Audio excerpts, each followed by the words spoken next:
Good afternoon, everyone. From Bioenergy Europe side, we'll just wait a few more minutes so many more people can join, and then we'll start at 3:05. See you in a few minutes.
Yeah, I see we are reaching close to 50 attendees, so I suggest that I start with the presentation. So good afternoon, everyone.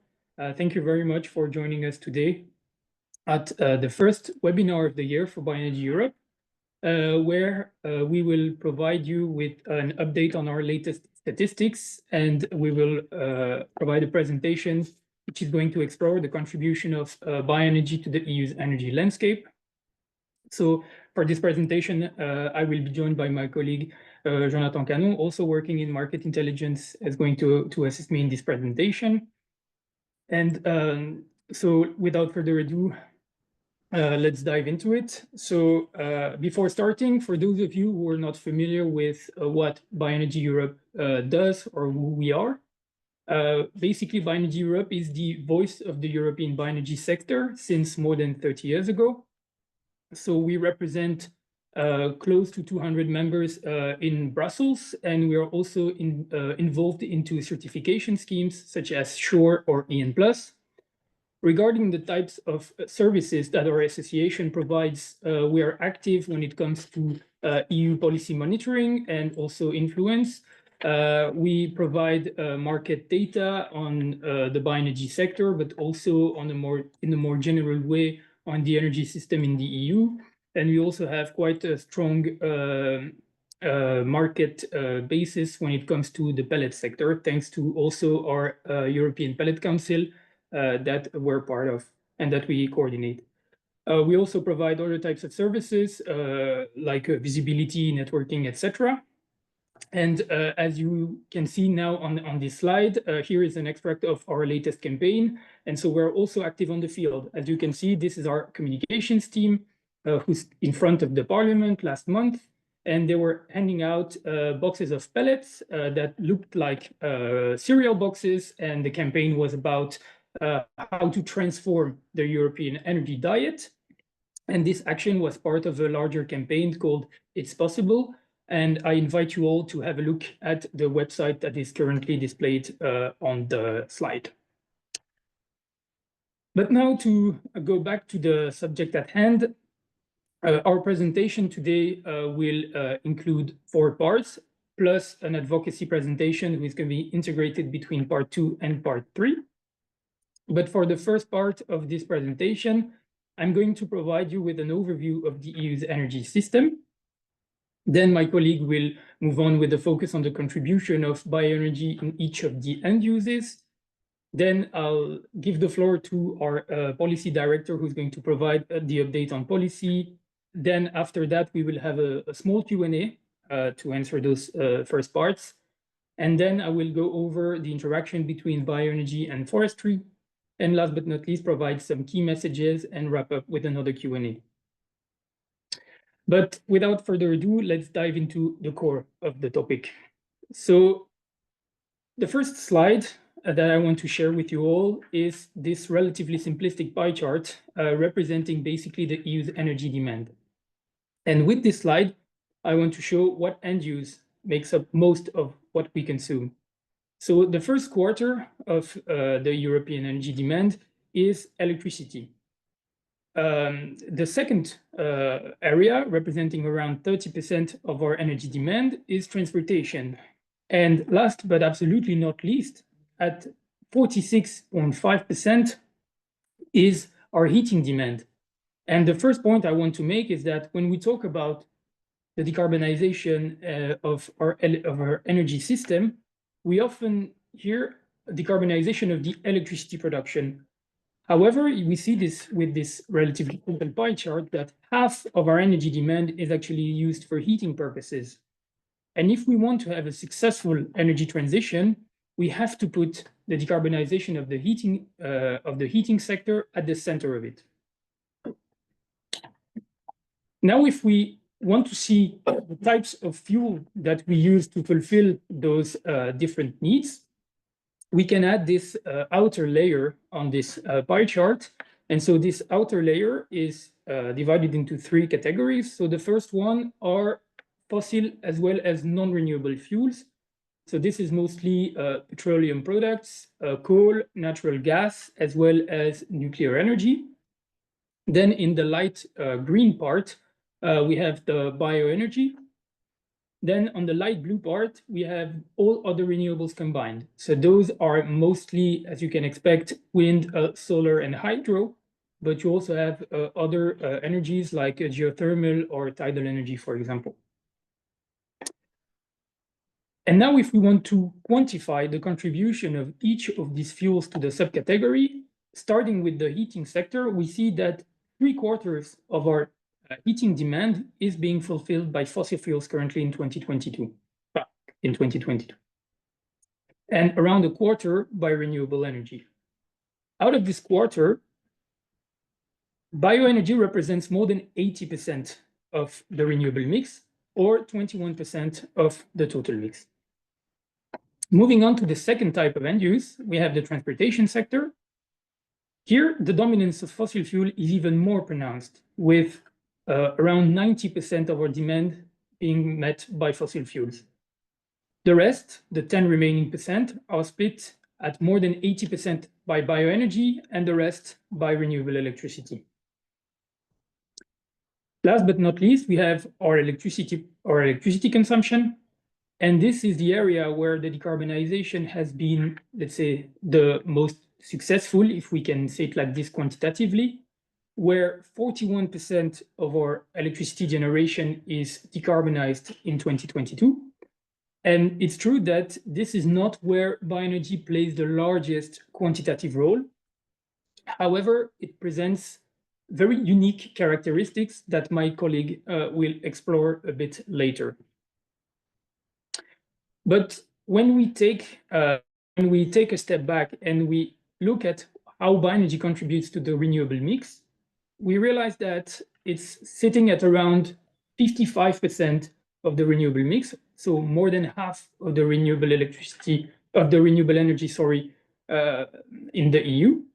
And most importantly, bioenergy is present all around this pie chart, meaning that it is key for all types of end uses. And bioenergy is not only a key to our end uses, it's also a key to our energy independence.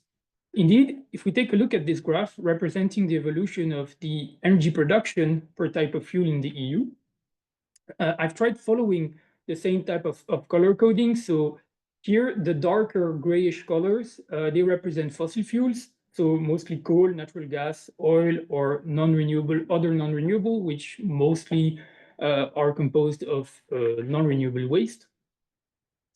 Then we have the red color representing nuclear energy, the light blue color representing all the other renewables, and bioenergy represented in green. The first thing that we see from this graph is that if we remove nuclear energy from the equation, when it comes to local production, because as you all know, the materials needed for nuclear energy are not EU sourced. But if you remove nuclear energy, bioenergy is the largest indigenous source of energy in the EU. Also, there are two very important dates on this graph. The first one is in 2009, where bioenergy overcame the production of the local production of bioenergy, surpassed the local production of natural gas, as well as 2016, where bioenergy went over the local production of coal. So currently in 2022, bioenergy is the largest locally sourced energy source in the EU. Then if we present it in a bit of a different way, using what we call the dependency rate, we see that when it comes to oil and natural gas, the EU is 98% dependent on imports. When it comes to coal, we sit at 46% of dependency, which might seem like an improvement, but this also means that we're still heavily using and importing coal in 2025. Then we have the bioenergy that is on the right of this graph, for which the import dependency sits at only 5%. What does it mean? Well, I've put it in a different way on the pie chart on the right, where I added all of the energy imports that we have in the EU on the same scale, of course, and I was trying to identify how much, which share of imports does bioenergy represent. And so while fulfilling close to 12% of our total energy demand, bioenergy only represents 1% of our energy imports. This means that it has a substantial and vital role to play to meet our future energy demand, but as well to secure our energy independence. But now I'd like to give the floor to my colleague Jonathan, who is going to go into more details on each of the end uses that I've touched upon in my presentation. Hello everyone, and thank you, Jeremy, for presenting me. So in this section, as Jeremy said, I will develop the contribution of bioenergy in the diverse sector that were explained earlier. I will first start with the transport sector. So transport represents a third of our energy consumption and is mostly dominated by fossil. So as Jeremy said, 90% of the energy consumption in transport is fossil fuel. Transport is therefore the smallest share, is the sector with the smallest share of renewable from across all the sector. Biofuels in the forms of bioethanol and biodiesel are the energy vectors for the decarbonization of this sector. In 2022, biofuels were representing 90% of the renewable in transport sector. And when talking about evolution, since 2005, the biofuels consumption has increased by 570%, which is huge. In 2022, the biofuel consumption is 8 times higher than the renewable electricity for transport. But unfortunately, the future of biofuel still relies on some uncertainties in the form of the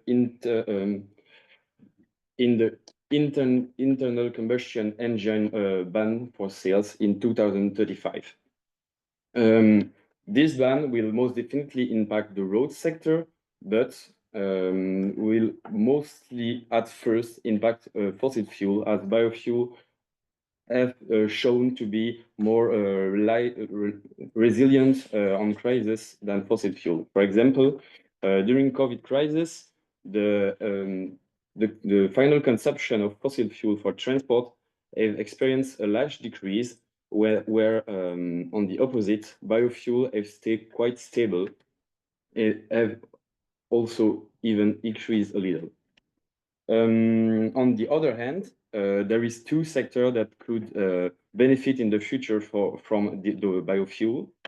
In fact, the aviation sector and maritime transport are constantly trying to decarbonize, but are facing some difficulties to use electricity for this decarbonization. In the future, maybe biofuels will play an important role for those sectors. When speaking about electrification, we can also go for the sector of electricity generation. So the electricity generation sector is not the one where bioenergy shines the most. On the other hand, bioenergy still has some unique advantage when talking about electricity generation. Talking about share, bioenergy represents 6% of the total electricity generation, or 15%, I think, 15% of the renewable generation mix. Still, bioenergy used to generate electricity is independent of weather conditions, which, due to climate change, are becoming more and more unstable. As an example, hydroelectricity has experienced between 2021 and 2022 a decrease of a quarter of its production due to drought condition. Bioenergy doesn't face those issues. Another way to establish the stability of bioenergy in electricity generation could be the capacity factor of electricity generation. So the capacity factor is a way to determine how efficient an electricity production can be. It is calculated by dividing the actual output of a technology by the theoretical output if this technology was running at full capacity. For bioenergy, we have a capacity factor of 53%, which is the second highest capacity factor in the renewable, and is twice the capacity factor of the total renewable energy mix. In addition, bioenergy is a non-intermittent by nature and will therefore be a key asset in meeting our future energy need when talking about electrification. Finally, the sector where bioenergy thrives the most is definitely the heating sector. With more than 50% of our energy consumption, as Jeremy said, heating sector is the sector where decarbonization is needed. And bioenergy is already playing a role right now. Bioenergy is representing 21% of the entire heat produced in Europe and more than 80% of the renewable heat production. So this heat that comes from biomass, where is it used? Well, the first subsector that is using biomass for heat will be household that consume close to half of the bioheat produced in Europe. It is quickly followed by the industry that consume a quarter, and district heating network that are using a fifth of the bioheat consumption. We understand that residential sector is the place where bioheat is used the most, but let's dive a bit more into the evolution of this consumption for residential.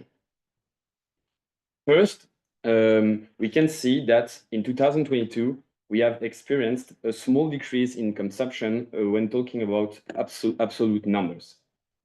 In reality, the odd number here was in 2021, when due to COVID lockdown and difficulties, people have stayed longer at home and consume more biomass for heat. When looking at 2022, it is following the past the trend of past year pretty much normally. So COVID has impacted the consumption in 2021, and we are now back on course. Bioenergy is therefore now playing a huge role in bioheat, with more than 80% of the mix in household heat by bioenergy. But how could we improve the residential sector? Well, first, the easy answer would be to renovate and isolate the building stock. but that's not up to the bioenergy sector. For the bioenergy sector, a similar approach could be seen by replacing outdated appliances with more efficient ones. By replacing outdated appliances, we will increase the efficiency, and with the same amount of biomass consumed, we will arrive with an output of heat that will be bigger. On the other hand, it will also help to tackle some issue with the particulate matter emission, which is a big concern of Bioenergy Europe at the moment. Now looking at the industry, it has experienced an opposite trend than in the residential sector, with 2021 being a year where the industry has slowed down. But again, like in the residential, 2022 was the year where things were going back to normals. So when looking at the last 8 years, bioenergy in the industry, on the form of heat, has experienced a growth of 3% and is now reaching 16% of the total heat consumed in the industry. But where is this heat consumed in the industry? Well, it is easy to assume, and it's also an easy answer. The bioheat in the industry is mostly used in sectors that are using a lot of biomaterials. So, for example, the first is the paper, pulp and printing, followed by the wood and wood product industry, and followed by the food and beverage industry. The potential in the industry could be also huge, with industry that needs to reach high temperature in their process or needs biogenic carbon in order to decarbonize their supply chain. Those industry could be, for example, the cement, lime, or steel industry. So it is already sure that of the added value that bioenergy can bring to the industry sector in the future, and a report from Deloitte has shown how the bioenergy market in the EU could evolve. So while already being the top one job provider sector for the renewable energy industry in the EU, with almost 1 million jobs offered in 2019, bioenergy could experience a 60% growth up to 2050 and reach 1,600,000 jobs. Something that is also interesting to notice is that the share of job proposed by the bioenergy sector will also be modified with more high-value jobs like operation maintenance and equipment manufacturing. Along the same lines, this report also calculated the contribution of bioenergy sector to the EU GDP. So in 2019, it was 14 billion euros, and this could, from this report, increase by 80% and reach 70 billion euros in 2050. So the more with equipment manufacturing being the largest share in this EU this contribution to EU GDP in 2050. So now I will give back the presentation to Jeremy, so he will conclude this section. Thank you. Thank you very much, Jonathan. Sorry, the presentation went a bit rolled back. So, voilà. So, as my colleague just pointed out, bioenergy presents very strong advantages, which makes it a unique energy source among other renewables. However, working at the bioenergy sector and at Bioenergy Europe for the close to 4 years and analyzing the data every year since I've joined, I realized myself that the development of bioenergy has slowed down a little bit in the past years. And I myself have tried to identify the reasons behind this slowdown. The first one that I concluded was that the regulatory framework surrounding the bioenergy sector is subject to a lot of changes. And this brings uncertainty to the political context. And in turn, this could scare potential private investors. Why do I say private investors? Is because it has been identified that private funding will be needed in order to achieve a true energy transition.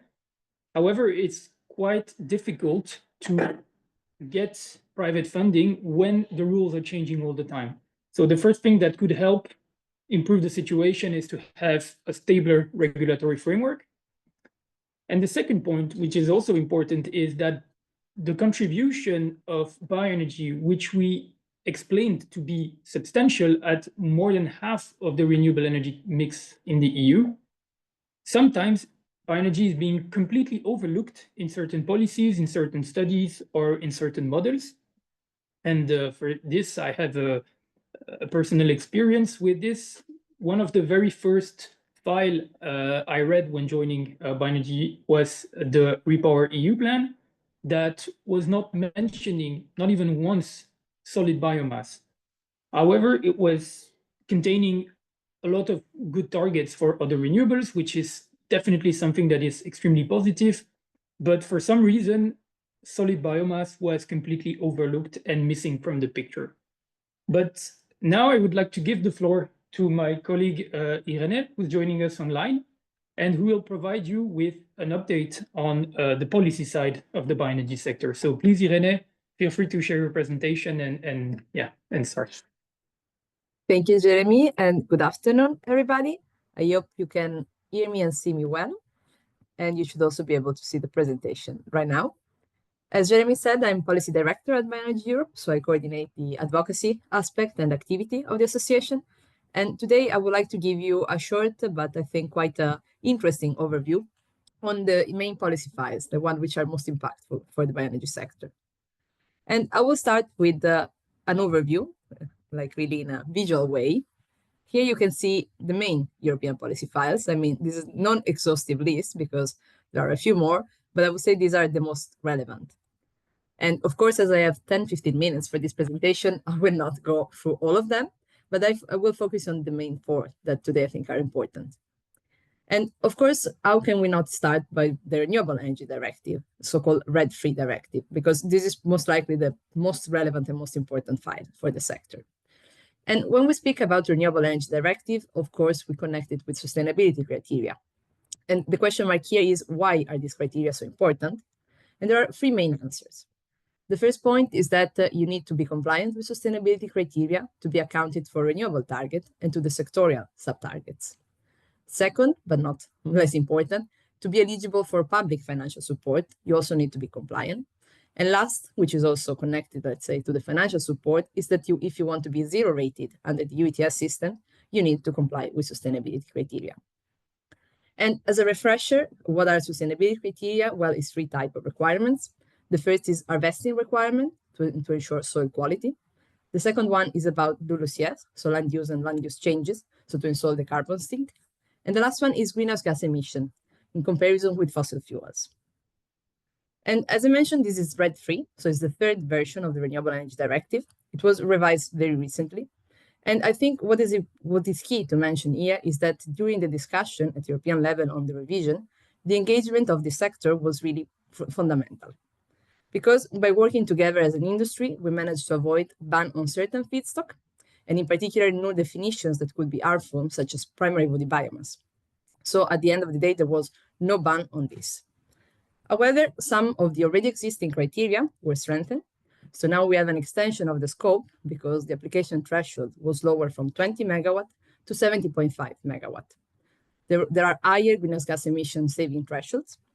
There are no-go areas where it's not possible to source feedstock to produce bioenergy. And there are stricter rules on forest management. On top of this, there are also some new provisions that need to be implemented at national level. And this includes certain feedstock that will not be possible to subsidize, and also that support schemes will need to be compliant with the cascading use of biomass. As I said, the RED III was recently adopted, November 2023, and will now enter into force on 21st of May this year. So this is the deadline for the transposition in national legislation. And here there are a couple of questions, like open question marks, in particular on the topic of industrial grade drum wood, which is one of the feedstock that will not receive subsidies anymore, and on the application of the cascading principle. So this is still in the making. Discussion is still going on at national level. And that's why I think it's, again, very important and fundamental to engage with local policymakers, not just here in Brussels, but especially at national level. And on Renewable Energy Directive, I think I will close it here. The second file that I want to touch upon is the EU Deforestation Regulation, EUDR. And some of you might be familiar with the timber regulation, because indeed this is a successor of the timber regulation. But now with the EUDR, the scope of the regulation has been extended. So of course it will include wood, but it also include another set of products that are listed in the annex. And here you see a few: rubber, palm oil, soy, coffee, different products that might be connected with deforestation. Because the scope of this regulation is indeed to require a due diligence statement to prevent sourcing from products which can be associated with deforestation or forest degradation. And to do this, operators and traders will need to report the origin, so the data on the origin, through the entire supply chain in a central European information system. In the slides, which I think will be shared after the webinar, you can see the link where you can go and upload the information. And this system was operational since December last year, so December 2024. And initially, the date for compliance with UDR was 30th of December 2024. So you can see how, considering the very short notice of the entry in operation of the system and the deadline was completely unfeasible, the European institution agreed to postpone the compliance by 1 year. So the final delay, like the entry into force, will be 30th of December 2025, and there will be an additional 6-month extension for those SME which were not part of the UTR before, but this is for a very specific set of operators. The third file that I want to discuss today is carbon removal and carbon farming certification, also known as CRCF. And this is the first EU-level certification framework for permanent carbon removals. So this also includes carbon farming and carbon storage in products. We will see this in a moment, which type of removals are part of the regulation. This is a voluntary framework, and the point of this framework is really to encourage and facilitate high-quality removals, and also to have soil emission reduction activities, so to promote this kind of activities at European level. And to do so to be certified, you need to fulfill 4 criteria: quantification, additionality, long-term storage, and sustainability, which together are the so-called quality criteria. And here, I think an important point to stress is that the CRCF is aligned with sustainability criteria, which are already presented in red. And so there are no new layer of sustainability which should be required. And this for us was really a key point, because considering all the discussion and the debate that was done during the Renewable Energy Directive revision, we didn't want to have additional sustainability requirement in the carbon removal certification framework. And here to give you the types of carbon removals, there are 3 different types. The first one is permanent carbon removals. This includes direct air capture, bioenergy with carbon capture and storage, biochar, and this is usually long-term storage. So these removals can be stored for centuries. The second type of removal is carbon storage in product. So this is mostly bio-based material. And usually this is temporary storage because it goes to 35 years or a bit longer, but not centuries level. And the last one is carbon farming. This goes for forestry and agriculture. And this is even shorter because it's temporary, but it's usually 5 years or a bit more.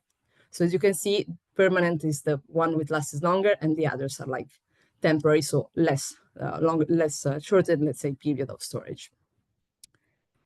To conclude with like a quick overview on the timeline for this file, as I said, the final text was approved recently. It entered into force at the end of December last year. And now the Commission and the expert group on carbon removal are working on methodologies for the certification. So we do expect that during this year, there will be a recognition of the first certification schemes. And finally, oops, sorry, can you still see my screen? Or I disappeared? Yes, we can. Okay, sorry, I think my computer is, yeah, okay. I don't see the slides no more, but it's fine.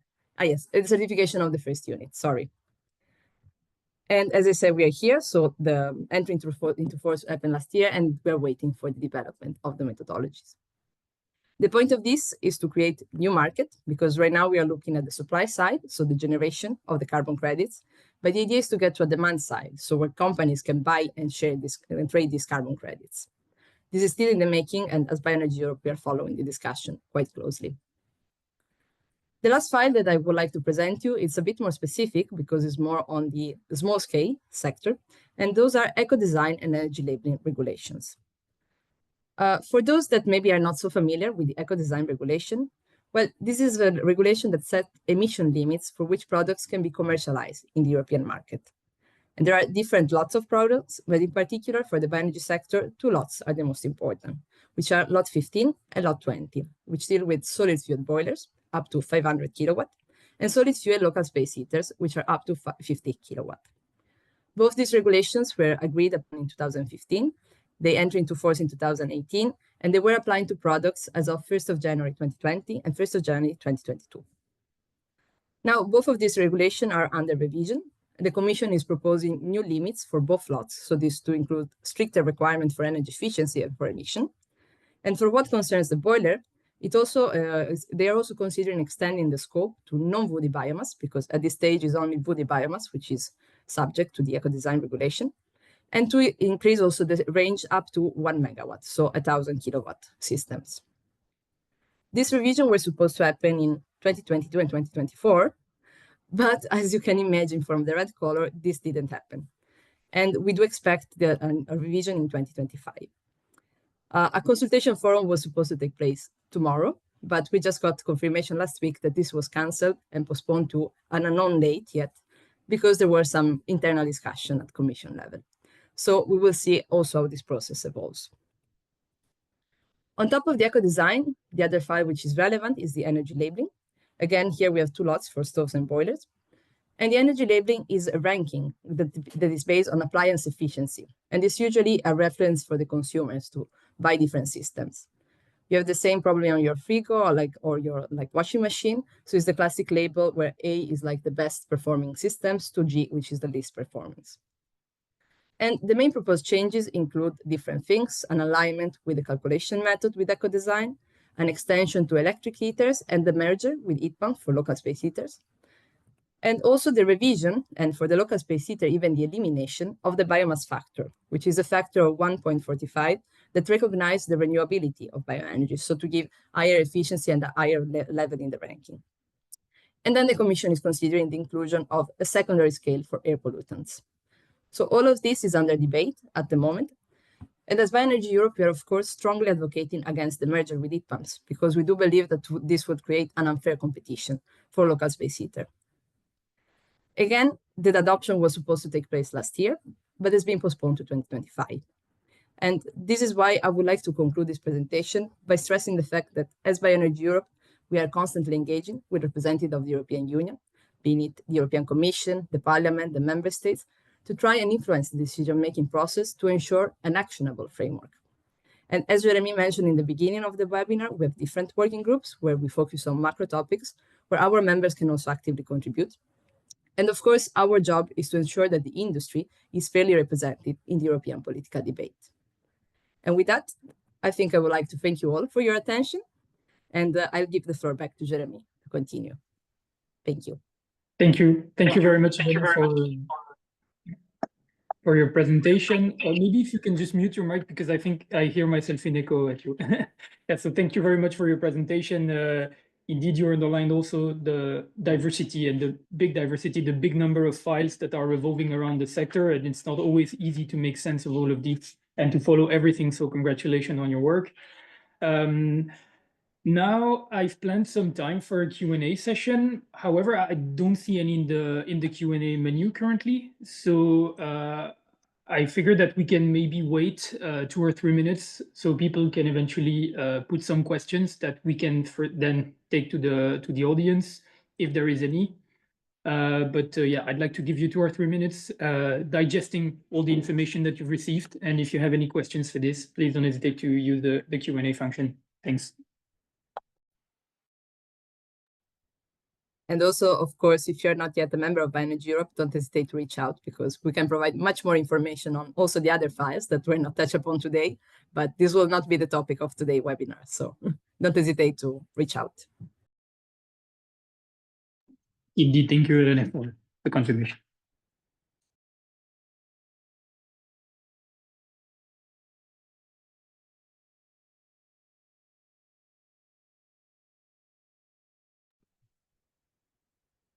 Yes, I see a question asking whether or not we will distribute the slides. This is something that yeah, we can do. They will be converted into PDF and shared with the participants later. Sorry, Jeremy, I see also another question on the consultation forum. Yes, do you know why? Well, what we heard from the Commission is that there were some delays in the development of the document, and apparently some member states also raised concerns. So usually it's the Commission making the proposal, and then member states have let's say, it's not a vote, but they still have a word to say whether they like the proposal or not. And in case they don't like the proposal, usually the Commission tries and adapt it to the need of the member states. There is no public information, though, at the moment, because it's very recent. I think we got information last Thursday, but we are following the discussion there.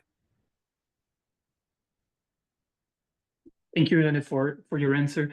I see a question asking the role that government need to play in order to create a demand side policy to ensure that limited bioresources are prioritized for hardest to abate, highest GVA sectors.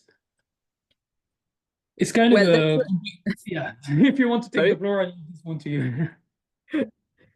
Well, that's a good question. I think indeed that will be mostly done at national level. So there will be like some implementation rules that will be based on national legislation. So, but indeed the hard-to-abate sector and the use of biomass, I see Manolis that maybe he wants to take the floor instead of writing. He's our expert in hard-to-abate industry and like this kind of sector. Yeah, Yeah, you have just to speak without your microphone. I can take the floor on this one. It's a very much open discussion at the moment. And as we can understand, every sector is bringing its own arguments on the table why they should be the ones that are getting their hands on bioresources. At the moment, there are some policy measures like cascading, which we have some issues. What I would like to point out in this response is that often when you're looking at the demand side, you're forgetting that biomass is not only limited, that's not the main defining characteristic, it's also very local. So the reality of the future, sorry, I'm working.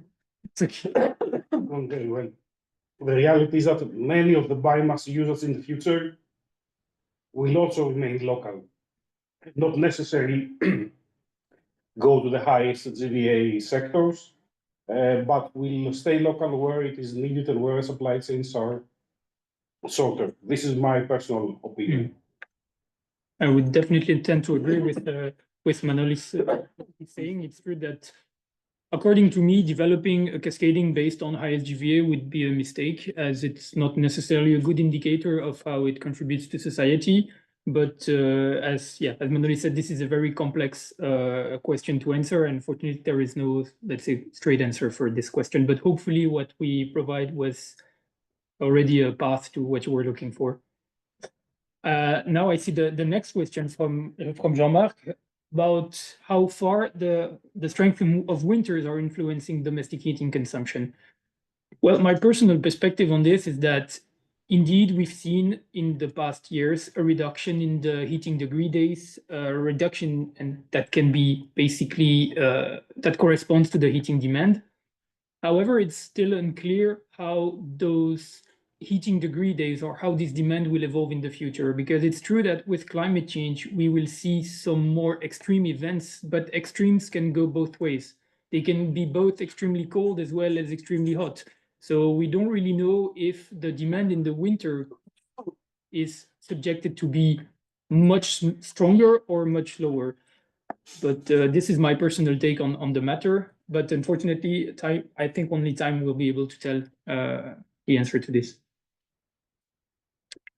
Then I see a next question asking about the development of the biogas sector as part of the bioenergy sector over the next 5 years.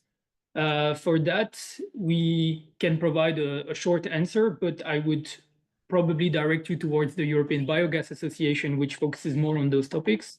But from what I could understand from the biogas industry is that it's moving towards upgrading facilities to produce biomethane rather than just, let's say, producing biogas how it used to do before. So there is a transitioning towards focusing on biomethane. And there were, as I mentioned, Repower EU before, there were strong targets, strong political incentives to increase the contribution of biomethane to the energy mix. There is a target of 35 billion cubic meter of production by 2030, if I'm not mistaken.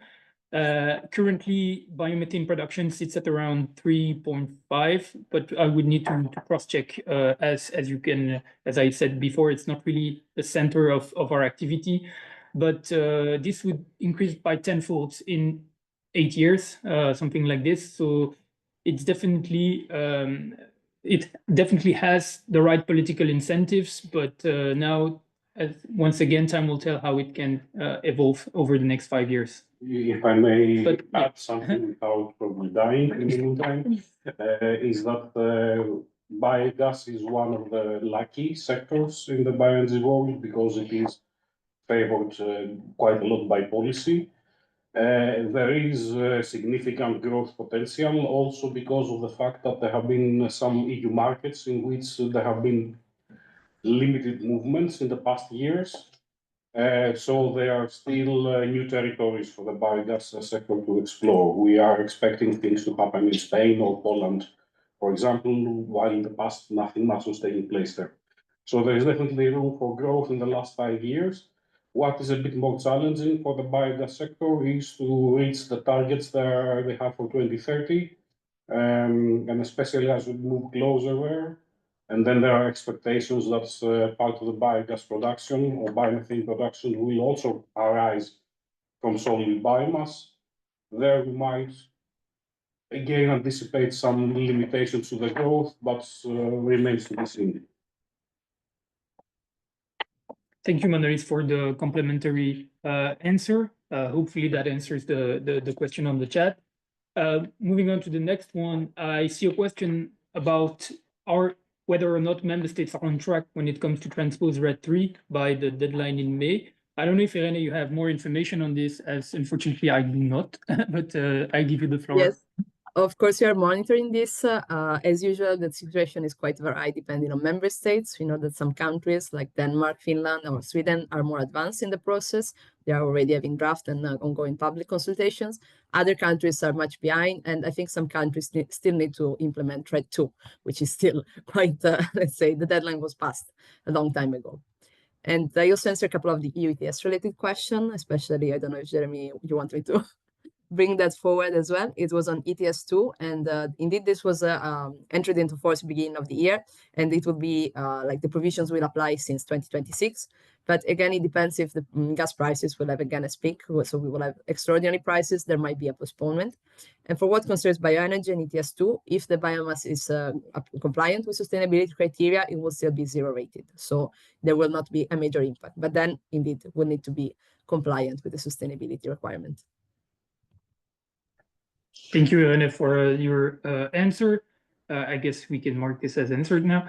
I see the next question about the share of bioenergy use in the EU, and could this share decrease due to new legislative initiatives? Well, to put it simply, yes, of course. As my colleague Irene explained, I take an example of bioenergy use in the residential sector, for example. As unfortunately, we've seen some worrying development on the eco-design and eco-labeling. On the eco-design, mostly about particulate matter emission threshold or certain types of technologies that will be mandatory in order to have your appliance to be put on the EU market. So if this goes in the wrong direction, of course, this could prevent some new appliances to being put in the market and could in turn lead to reduction in the contribution of bioenergy the energy system. So this is a risk, of course, that is present, but nevertheless, biomass still has a strong potential to grow, especially as we pointed out in certain industrial sectors where there are no other renewable alternatives, also in certain transportation means like aviation or maritime transportation, for example, which cannot be electrified. So indeed, things could vary in the future. Also, I see a question on the breakdown per type of feedstock, but I think my colleague is providing a written answer to that, so maybe I will give him some time to do so. Then, Irene, I see a question on the difficulties to implement the sustainability criteria. I don't know if you want to take that one. Yes, again, it's another interesting question. The point is like sometimes member states lack the administrative or resources or capacity. So there are delays in this context, and some of the provision are quite specific. For RED 3 in particular, as I mentioned, there are two big question marks, the definition of industrial grade roundwood, which is a new proposal that came in the last revision, RED 3, and the cascading principle as well. The point of cascading is particularly, let's say, not even national, is even more local issue, because it really depends on the condition of the forest. Because if we look at forest, even in a single country, I mean, I'm Italian, if you look at north of Italy, south of Italy, forests are completely different. So it's also quite difficult to change, like to decide how to use the wood based on the available, let's say, infrastructure or the need as well. And so there are different factors that imply how you use the wood according to cascading. And this can also mean if there is an industry that will be able to use it for higher purposes or not, if the wood is of good quality or not. So it's really something that will need to be dealt with at national level. And this is one, I would say, of the difficulties for the implementation. Then there are a lot of new provisions, like from RED 1 to RED 2, there were a lot of new provisions. So that's why there were delays in that implementation. And there is also a question of certification bodies that are available or not. So different aspects to be considered. And it's really, once the legislation is done and closed at the European level, then it's up to member states to see how to integrate this in the national laws. I may add to this some market considerations about this question. From RED 2 to RED 3, there is a reduction in the application threshold for sustainability criteria, meaning that more and smaller biomass facilities will have to comply with these criteria. And some of these are really quite small, at a range of 7.5 megawatts. Sometimes we're talking about small district heating plants. You can imagine that this might be a municipal run company that is providing a service to the consumer of a small municipality or small village. And for them, the criteria apply an additional level of bureaucracy that makes it a bit harder to do the real work, which is to heat households. While the counter argument is that the biomass is locally sourced, it's mostly sourced, I would say, from forest management. So there is a much better argumentation for sustainable character. So that's one point. Another consideration regarding the impact is for RED 3, the fact that some of the provisions, like the industrial grade roundwood and cascading, are implemented on a national level, as Irene said, meaning that we don't know whether there is going to be a uniform application across all member states. Most likely there won't be a uniform application. So again, the most prominent probable scenario is that this might have an impact on trade between countries, or affect somehow, the potential shipments that are affected by these two provisions. But we'll have to wait and see. Thank you, Manolis, for the complementary answer. I hope this answers the question. I also see one that is quite simple for me to answer about the availability of 2023 and 2024 numbers. Unfortunately, that is subject to the Eurostat release calendar. Currently, you can already find the short assessment of renewable energy sources, so the shares tool that has been updated for 23. However, when it comes to the complete balances, this hasn't been released yet for 2023, so 2024 not even, but yeah, unfortunately, I cannot say more about this. I see a question also, basically, wait, let me just read it. I'm not so sure I fully get the question from I don't want to butcher your name, Mafuya, maybe, but if there is a way for you to maybe phrase it differently, but yeah. In the meantime, I see also Barbara asking a question about the changes in subsidies for the bioenergy sector. It's a complicated question too. I have to say, I don't think there is a straight answer to this. Depends on also what kind of subsidies you're considering. Because as an example, if you're talking about the subsidies for residential end users, if these are connected to, in some way, to the performance of your appliance, then the merger can definitely reduce the subsidies that would be allocated to residential biomass use. For example, if you merge it with heat pumps, then the best performing biomass stove or biomass boiler will have difficulties going above maybe a D or a E, G class. And if in order to access the subsidy, you need to buy an quote unquote efficient according to the eco label, then of course you will be kicked out of the subsidies. So it's possible that changes for subsidies like this one might happen, but conditioned also by the political world. So hopefully this answers the question. When it comes to industrial subsidies, unfortunately I'm not fully up to date on this. So for industrial power generation, the subsidies are typically given on per unit of energy produced, not as in the case of the households, as Jeremy was explaining, on the installation. So there are some, let's say, changes already taking place gradually in the market because other, let's say, renewables like wind and solar are becoming much more competitive by the day. There is, I would say, less argumentation for providing subsidies for bioenergy. Of course, this kind of disregards the fact that bioenergy provides base load generation, so it does provide some wider system services compared to intermittent power generation. Another thing that is coming here is, for example, is the connection of subsidies with carbon removal and storage.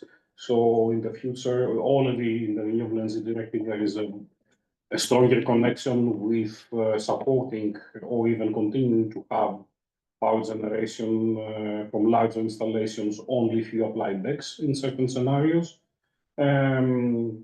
What we are also seeing now in the markets, the very recent news were coming from the UK, I think just yesterday, is that, so not in the EU context, but still relevant, that, for example, Drax and other large power generators will continue having a bridging subsidy. I'm not sure if this is the correct technical term, until 2031. So they will be able to provide renewable electricity to the grid to support the grid in its transition to a fully renewable one. So at least there, the issue is solved. We are waiting to see what will happen in other jurisdictions where you have a significant industrial pellet demand. And maybe a very quick final comment from my side. We are open, I think, disregarding in the discussion about biomass to electricity, the fact, again, of the locality of the biomass. The fact that sometimes, even though biomass usually excels in heat generation, not in every place do you have heat demand, while you do have always a need for excess electricity in the grid. I'm coming from Greece. I can tell you that in many places of Greece, you have biomass available, which may come from olive tree prunings, for example. Typically, the heat demand in those areas is quite low unless you're likely to be located next to an industrial end user or a greenhouse. And then it makes more sense to have electricity generation. In that case, electricity generation would need to be subsidized. And the same applies even if you want to make, because I know some people are working on biochar. Still, you have electricity generation as a co-product or side product, whatever you want to call it, and still that would need to be partly subsidized in order to have a viable business model. Thank you very much, Manolis, for your knowledge on the topic. Now I suggest to move on to the last part of the presentation, which will be followed by a small Q&A as well, because I think this part might require its Q&A, let's say it's a dedicated Q&A. So I'll just wait until my screen is being shared, okay. So now I'd like to address the question of the interaction between bioenergy and forestry, because indeed this is a topic that I feel is often used in the wrong way in some communication, or also trying to point the finger, at the bioenergy sector for everything that is going wrong in the forest. And I just want to provide you with some background information in order to clarify the situation. So when it comes to how forests have been evolving in the past 30 plus years, here on this graph, you see the evolution of the forest area in millions of hectares, as well as the evolution of the growing stock in billion cubic meter. So everything that is connected to the area is represented in blue, so either dark or light blue, and everything around for the stock is represented in green. So the first line that we want to have a look at is the dark blue line. So it's constantly growing in the past 30 plus years. And what we've seen since around the year 2000 is that the increase in forest area is equivalent to the total land area of Austria, meaning that in between 2000 and 2020, the European forest has grown by around 8 million hectares, which is, as I said, equivalent to the total surface of Austria. And there is another point that is interesting to make based on this graph, is that if you take a look at the light blue line, which is basically the area that you can source wood of, this remained constant. What does that mean? It means that while the total area has grown, the area in which we source wood hasn't. This means that we have put more and more forest area under protection for biodiversity reasons, and also for, of course, for climatic reasons. And when it comes to the growing stock, we see that since the year 2000 as well, the growing stock has increased by 25%. So the total amount of wood in the forest has grown by 25% in terms of cubic meter. So it's interesting to see how the forest has evolved. However, how does our relation with the forest has evolved, and how is our wood removal, let's say, behavior evolved through the years? So this is a historical data set coming from the FAO, explaining since 1961 our evolution of roundwood production in the forest in the EU. So what we often hear is that we are harvesting forest for energy purposes. What I want to show with this graph is that even though it's true that total amount of wood removals from EU forest has close to doubled in this time frame, but also we had population growth, we had different types of demand for more close to nature materials, etc. So more bio-based material. So it's only normal that if the demand grows, the roundwood production grows too. But what I want to clarify with this graph is that if you take a look at 1961, 73% of the removals were for industries, and 27% was going straight to fuel. However, if we look into 2021, it's the same share. So when people say we harvest forest for energy purposes, this is not true, or at least it didn't change a lot compared to 1961. And in the meantime, the bioenergy's contribution to the EU's energy system has more than tripled. So it's not true to say that wood fuel is the driving factor of harvesting in the forest in the EU.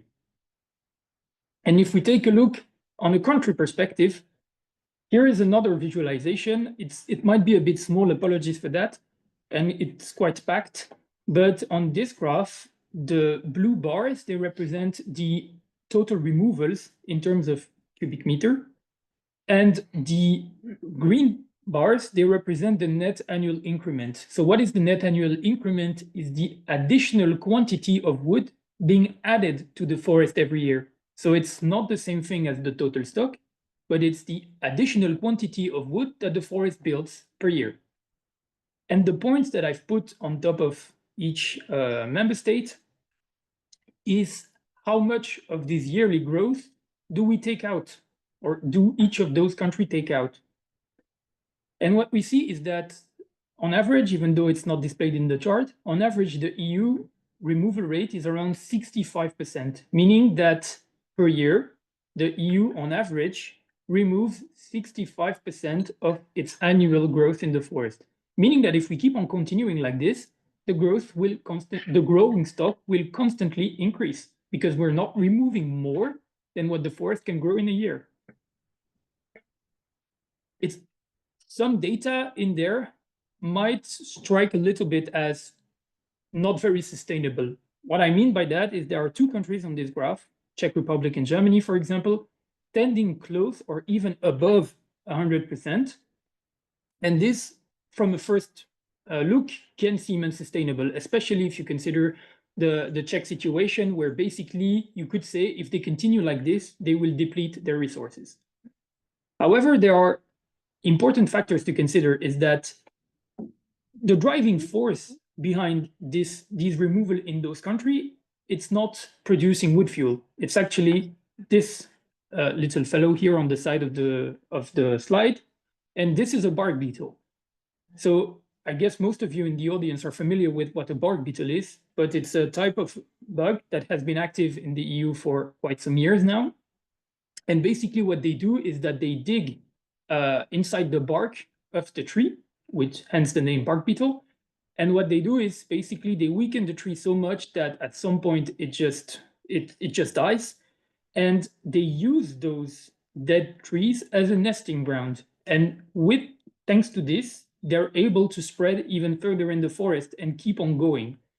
But how can you fight these infestations? Well, simply through salvage loggings. What's a salvage logging? Is when you remove diseased tree from the forest or damaged wood from the forest in order to prevent the spreading from those kind of pests. And so here, it might appear to be unsustainable, but when you really think about it, this is the way to fight against forest disturbances. It's to remove the excess biomass that unfortunately contributes to the spreading of this pest. But unfortunately, bark beetle is only a drop in the ocean of problems that the forests are facing currently. So here, I've taken this chart from an article that was published in 2023, and that was analyzing the increased rate of natural disturbances in European forests since 1950. Well, it's quite a scary chart when you look at it in detail. It represents the amount of damaged wood in million cubic meter per year.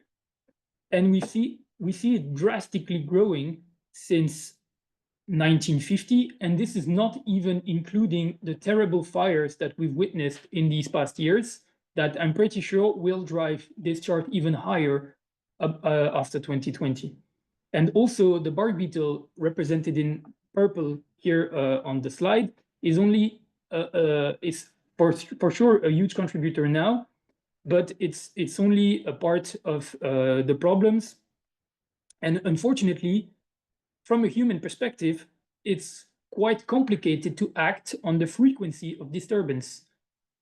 As human beings, we're not able to control the wind, we're not able to control snow, we're not able to control lightnings. But what can we do? From our scale, what we can do is we can help the forest sustain those changes and sustain those increased disturbances through management. Because we often hear that in order to restore the forest functions, we should simply protect them. However, this is not enough. You cannot simply say that strict protection will be enough in changing conditions like these. So what I've been trying to explain is that we've seen a growth in the forest area. We've seen a growth in the forest stock. However, we often hear that the carbon sink function of the forest is decreasing. And this is true as well. The carbon sink function is basically how much carbon the forest can absorb every single year. So how can this reduction occur? If everything else is in the green, why is the carbon sink function declining? One element of events or could be the aging of EU forests. Indeed, the older the EU forests are, the higher the storage, because it's true that an old tree keeps on absorbing the carbon and builds up more carbon, so it has a high storage capacity, but it's the rate at which it absorbs the carbon every year is lower when compared to younger forests. And so it's important that if we want to maximize the quantity of carbon that we take every year, we need to renew the forests. And also another point connected to this is that high storage is good. However, it's not permanent. And in the context I've just shown with drastic increase in disturbance, the more carbon or the more wood you have in the forest, the more you will lose when all of it will turn to ash. Because unfortunately, this is where we're headed. The second point is that the system conditions in the EU have changed a lot, since compared to 80 years ago.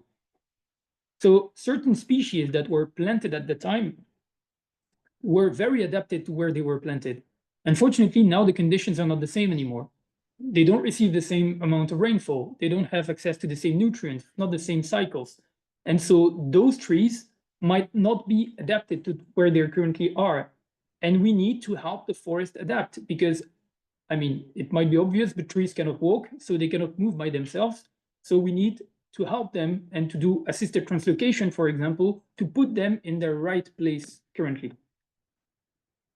Then, as I've touched upon before, you have those drastic increases in disturbance regimes, which lead to higher mortality, which of course reduces the yearly carbon uptake from the forest. And as these trees die, they also release their carbon back into the atmosphere. So overall, this leads to a decrease in the carbon sink. And as I pointed out, there are a lot of other points that could explain this.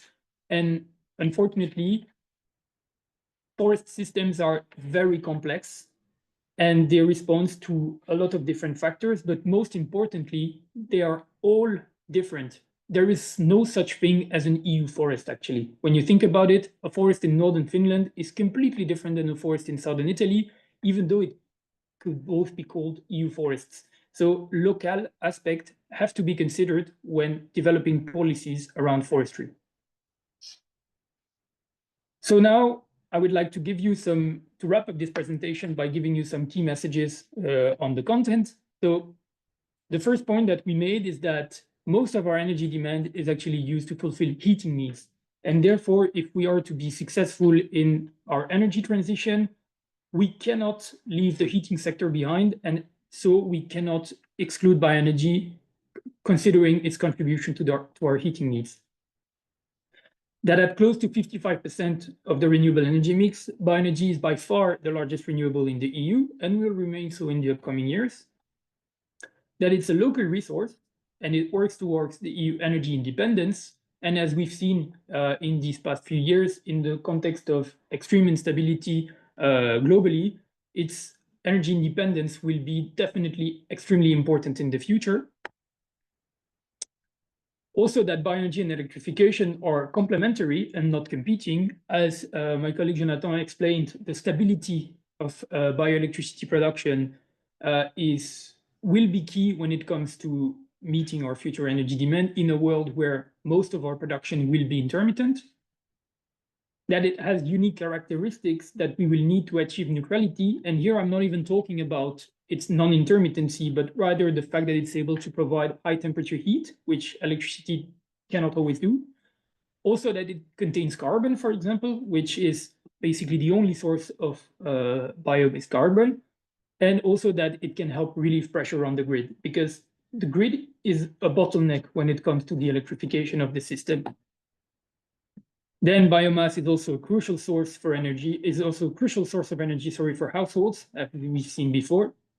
And especially for poorer households, as the lower the income usually, the higher the biomass consumption. So we cannot marginalize those end users if we want to make a just transition in the EU and not only an economical one. Then moving on to some key messages on the forest part. Well, as I've explained, the forest area as well as the stock has been constantly growing for the past 25 years. However, forest ecosystems have been under drastically increased disturbance regimes, and we need to manage the forests in order to help them survive, as those are very complex ecosystem, not replying to one or two factors, but rather including a lot of different ones. And all of them have to be considered when dealing with forest management. So thank you very much for your attendance at this presentation. Now I would, let's say, go back to the Q&A. So if you have any questions on this forest part, or if you were not able to ask your question to my other colleagues before, feel free to do so as well. I see there is a hand raised in the chat, but unfortunately, due to our the way that Zoom works, I don't think I can give you the floor though. But it might be possible. So okay, it seems I had the confirmation it's possible. So please, Frank, if you want to take the floor and ask your question directly.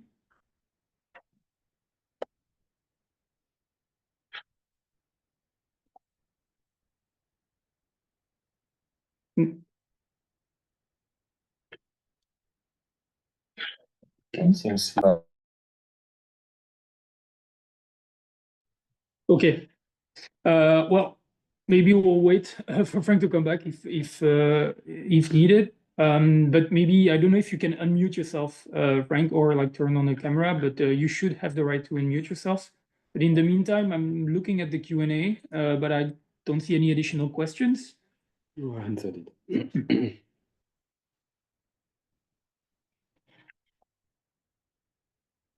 So we'll just leave the Q&A open until maybe 2 or 3 more minutes. And then if no more question arises, then we will be able to conclude this webinar with a few minutes in advance. But still, I would like to give the opportunity to everyone to phrase their questions if they have any.